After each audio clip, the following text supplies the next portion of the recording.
Welcome to the Tech Egg. Don't get scrambled. Enjoy the video. You'll start by confirming system readiness. Make sure your iPhone is updated and has at least some battery. Once done, open Settings, go to Accessibility, then Sound Recognition and turn the toggle on. You're enabling the core listener service now so the phone can monitor environmental audio.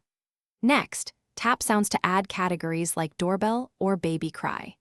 Do this first because selecting relevant sounds defines what notifications you'll receive. Make sure microphone access is allowed implicitly by the system. Now you refine the behavior.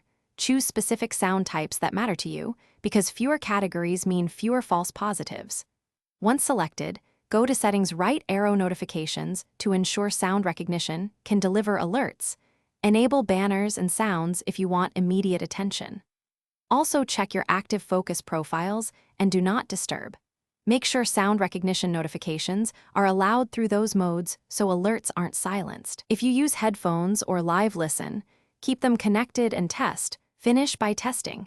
Create controlled sounds for every selected category and observe how quickly and accurately your phone notifies you. Once you confirm reliable detection, position the phone where it best picks up ambient audio and make any focus exceptions permanent. If something goes wrong, try a quick restart and re-enable sound recognition. That often clears transient glitches. If problems persist, check the microphone for obstructions. Install the latest iOS update, or reset accessibility settings to restore defaults as a targeted troubleshooting step.